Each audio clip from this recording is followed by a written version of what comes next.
بسم اللہ الرحمن الرحیم۔ السلام علیکم ورحمۃ اللہ۔ لسان القرآن اول نحو مہد کلاس۔ آج ہم اسماء اشارہ پڑھیں گے۔ اسماء اشارہ قریب۔ سب سے پہلے اس کی امثلہ دیکھیے۔ الامثلہ، اس کے دو حصے ہیں، الف اور با۔ پہلے حصے میں مذکر کے اسماء اشارہ ہیں اور دوسرے حصے میں مؤنث کے اسماء اشارہ ہیں۔ یہ اسماء اشارہ قریب ہیں، قریب کے لیے، قریب کی چیز کے لیے کی طرف اشارہ کرنے کے لیے استعمال ہوتے ہیں۔ حصہ الف میں مذکر اسماء اشارہ ہیں اور حصہ با میں مؤنث اسماء اشارہ ہیں۔ دیکھیے، ھذا تلمیذ، یہ ایک شاگرد ہے۔ اردو میں قریب کی چیز کی طرف اشارہ کرنے کے لیے یہ استعمال ہوتا ہے، اس لیے ہم ھذا کا ترجمہ یہ کے ساتھ کریں گے۔ ھذا تلمیذ، یہ مذکر کے لیے استعمال ہوا ھذا، اور مؤنث کے لیے ھذہ تلمیذۃ، یہ ایک مؤنث شاگردہ ہے، یہ ایک شاگردہ ہے۔ اسی طرح دو کے لیے، تثنیہ کے لیے، تثنیہ مذکر کے لیے ھذانی، اس میں اشارہ استعمال ہوا ہے، ھذانی تلمیذانی، یہ دو شاگرد ہیں۔ اور مؤنث، تثنیہ مؤنث کے لیے ھاتانی تلمیذتانی، یہ دو مؤنث شاگرد ہیں۔ اور جمع کے لیے ھؤلائی تلامذہ، ھؤلائی تلامذۃ، یہ شاگرد ہیں۔ اور جمع مؤنث کے لیے ھؤلائی تلمیذات، یہ مؤنث شاگرد ہیں۔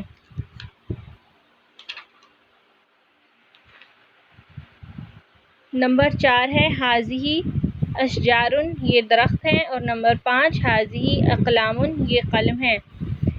نمبر 4 اور نمبر 5 میں اشجار، درخت، یہ جمع ہیں، زیادہ درخت، لیکن اس کے لیے اس میں اشارہ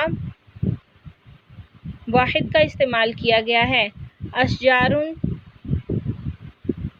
اور نمبر 5 اقلام، دیکھیے اقلام، یہ قلم زیادہ ہیں، جمع کا صیغہ ہے اقلام، اس کے ساتھ بھی ھذہ اس میں اشارہ لائے ہیں۔ غیر عاقل اشیاء، غیر ذوی العقول اشیاء، جن کو ہم انگلش میں نان لیونگ تھنگس کہتے ہیں، تو نان لیونگ تھنگس کے لیے ہم عربی میں اس میں اشارہ واحد مؤنث کا استعمال کریں گے، یہ بات ہمیشہ یاد رکھیے۔ غیر ذوی العقول اشیاء کے لیے، بے جان اشیاء کے لیے ہم اس میں اشارہ واحد مؤنث کا استعمال کریں گے جب وہ بے جان اشیاء جمع ہوں، جب وہ نان لیونگ تھنگس غیر ذوی العقول اشیاء جمع ہوں، جیسے اشجار جمع ہے، اقلام جمع ہے، تو جمع کے صیغے کے لیے اشارہ کرنے کے لیے ہم ھذہ اس میں اشارہ استعمال کریں گے۔ شرح و تفصیل میں دیکھیں، اس میں اشارہ معرفہ کی ایک قسم ہے،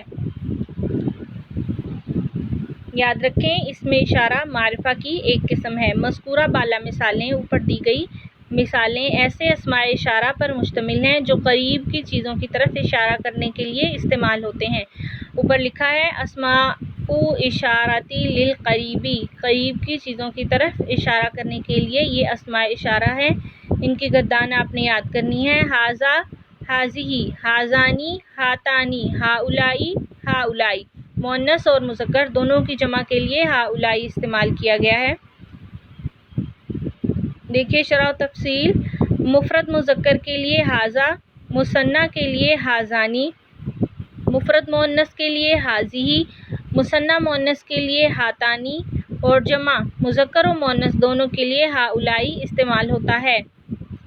غیر عاقل اشیاء، مذکر و مؤنث کی جمع قواعد کی روح سے مفرد مؤنث سمجھی جاتی ہے، جو بات ابھی میں نے اوپر آپ کو بتائی۔ اشجار اور اقلام یہ غیر ذوی العقول اشیاء ہیں، غیر عاقل اشیاء ہیں، ان کی جمع ہے اشجار اور اقلام، یہ جمع ہے، اس کی مفرد ہے اشجار کی شجر اور اقلام کی قلم۔ اب قلم کی جمع اقلام اور شجر کی جمع اشجار، یہ دونوں غیر ذوی العقول ہیں، اور غیر ذوی العقول کی جمع عربی کی جمع قواعد کی روح سے مفرد مؤنث سمجھی جاتی ہے، اس لیے لہٰذا اس کے لیے مفرد مؤنث کا اشارہ حاضی استعمال ہوتا ہے۔ جملہ نمبر 5 اور 4 ملاحظہ ہو، اس میں نے آپ کو اوپر ابھی بتا دیا، جس چیز یا شخص وغیرہ کی طرف اشارہ کیا جائے اسے مشار الیہ کہتے ہیں۔ جس چیز یا شخص وغیرہ کی طرف اشارہ کیا جائے اسے مشار الیہ کہتے ہیں، جیسے حاضی اسم اشارہ ہے اور اشجار مشار الیہ، حاضی اسم اشارہ ہے اور اقلام مشار الیہ۔ اس کے بعد ہے ہمارے پاس اسماء اشارہ للبعید، دور کی چیزوں کی طرف اشارہ کرنے کے لیے اسماء اشارہ للبعید استعمال کیے جاتے ہیں۔ حصہ الف میں دیکھیے، ذالکا واحد مذکر کے لیے، مفرد مذکر کے لیے ذالکا اور تثنیہ مذکر کے لیے ذانکا اور جمع مذکر کے لیے اولئکا۔ ذالکا رجل وہ ایک مرد ہے، ذانکا رجلانی وہ دو مرد ہیں، اولئکا رجال وہ دو مرد ہیں، وہ سب مرد ہیں، اولئکا رجال وہ سب مرد ہیں، رجال جمع ہے رجل کی اور اس کے ساتھ اسم اشارہ اولئکا جمع کا استعمال کیا گیا ہے، وہ سب مرد ہیں۔ حصہ نمبر ب میں دیکھیں، واحد مؤنث کے لیے تل کا استعمال ہوتا ہے، تلکا امرأۃ وہ ایک عورت ہے۔ واحد تثنیہ مؤنث کے لیے تانی کا استعمال ہوتا ہے، تانی کا امرأتانی وہ دو عورتیں ہیں، اور جمع مؤنث کے لیے اولئکا استعمال ہوتا ہے، اولئکا نساء وہ عورتیں ہیں۔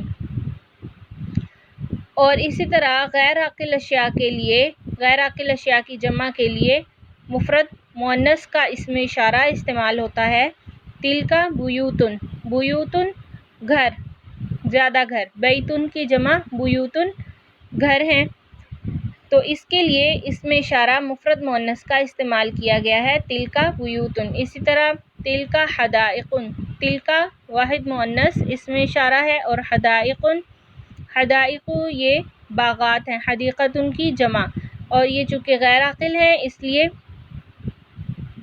اس کے ساتھ واحد مؤنث کا اسم اشارہ استعمال کیا گیا ہے، تلکا حدائق۔ شرح و تفصیل، مذکورہ بالا مثالیں ایسے اسماء اشارہ پر مشتمل ہیں جو دور کی چیزوں کی طرف اشارہ کرنے کے لیے استعمال ہوتے ہیں۔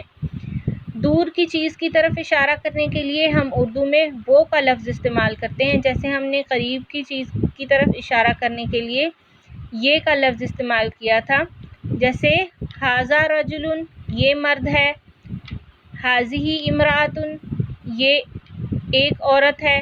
اب دور کی طرف اشارہ کرنے کے لیے ہم کیا کہیں گے، ذالکا رجل وہ مرد ہے، تلکا امرأۃ وہ ایک عورت ہے، ذانکا رجلانی وہ دو مرد ہیں، تانکا امرأتانی وہ دو عورتیں ہیں، اولئکا رجال وہ سب مرد ہیں، اولئکا نساء وہ سب عورتیں ہیں۔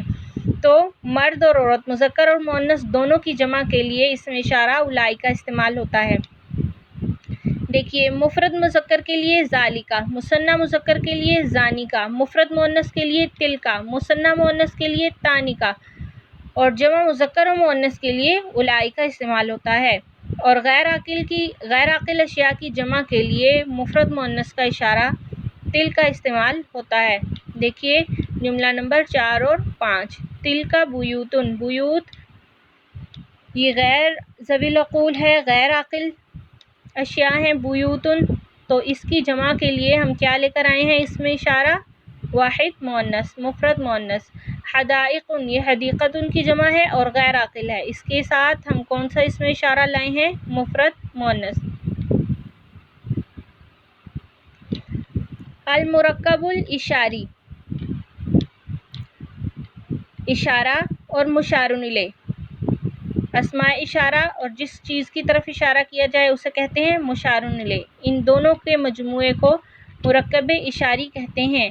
ھذا تلمیذ یہ شاگرد ہے، جملہ تامہ ہے، یعنی مکمل جملہ ہے جسے سنتے ہی مکمل مفہوم ذہن میں آ جاتا ہے۔ اگر اسم اشارہ کے ساتھ معرف باللام اسم ہو، یعنی الف لام والا اسم ہو، تو اسم اشارہ اور مشار الیہ کے اس مجموعے کو مرکب اشاری کہا جاتا ہے۔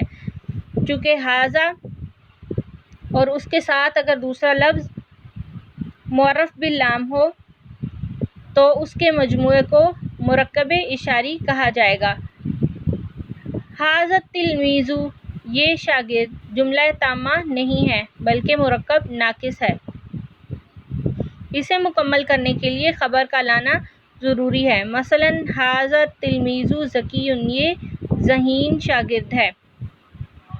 آپ نے اسماء اشارہ قریب اور اسماء اشارہ بعید دونوں کی گردانیں یاد کرنی ہیں۔ اسماء اشارہ قریب اور اسماء اشارہ بعید دونوں کی گردانیں یاد کرنی ہے زبانی۔ اور مرکب اشاری، جس کے بارے میں ابھی ہم نے پڑھا کہ اشارہ اور مشار الیہ کے مجموعے کو مرکب اشاری کہا جائے گا۔ اگر اسم اشارہ کے ساتھ معرف باللام اسم ہو تو اسم اشارہ اور مشار الیہ کے مجموعے کو مرکب اشاری کہا جائے گا۔ اس کی مزید تفصیل انشاءاللہ ہم اپنے اگلے سبق میں پڑھیں گے۔ السلام علیکم ورحمۃ اللہ۔